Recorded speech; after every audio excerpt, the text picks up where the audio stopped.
Day 16, Dare 16. Love Intercedes. Beloved, I pray that in all respect that you would prosper and be in good health, just as your soul prospers. 3 John 2. You can't change your spouse. As much as you may want to, you can't play God and reach into their heart and mold them into what you want them to be.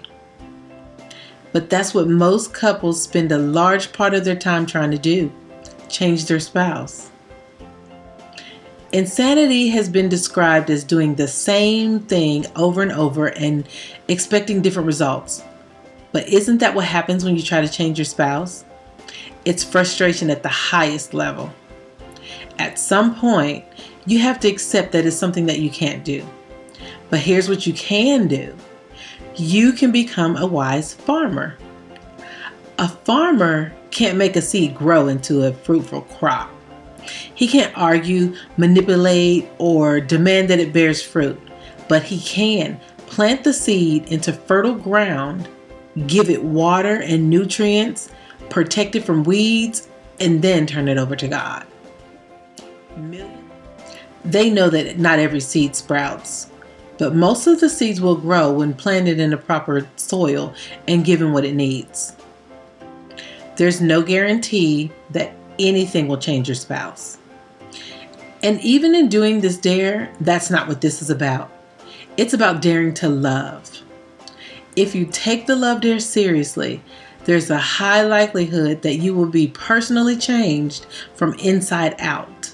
And if you carry out each dare, your spouse will likely be affected and your relationship will begin to bloom right before your eyes.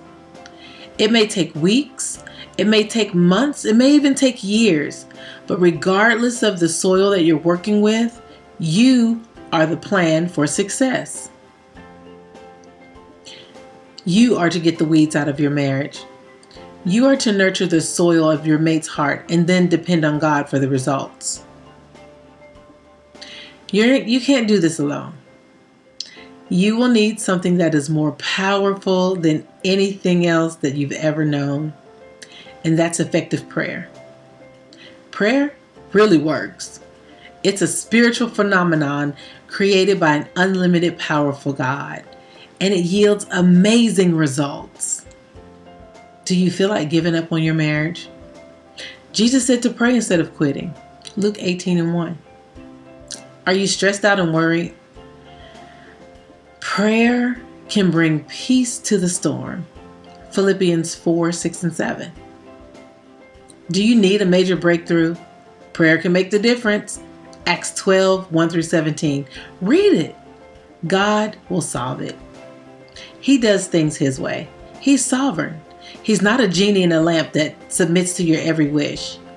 But He does love you, and He desires an intimate relationship with you. This doesn't happen apart from prayer. There are some key elements that must be in place for prayer to be effective.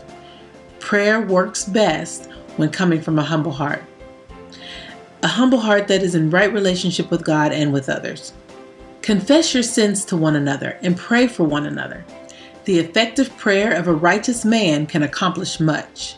Have you ever wondered why God gives you an overwhelming insight into your spouse's hidden faults?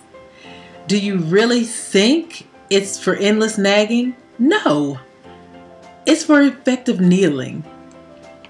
No one knows better how to pray for your mate than you. Has your nagging been working? The answer is no, because that's not what changes the heart. It's time to try talking to God about your spouse. A husband will find that God can fix his wife a lot better than he can. A wife will accomplish more through strategic prayer than all her persuasive efforts. It's also a much more pleasant way to live. So turn your complaints into prayers and watch the Master work while you keep your hands clean.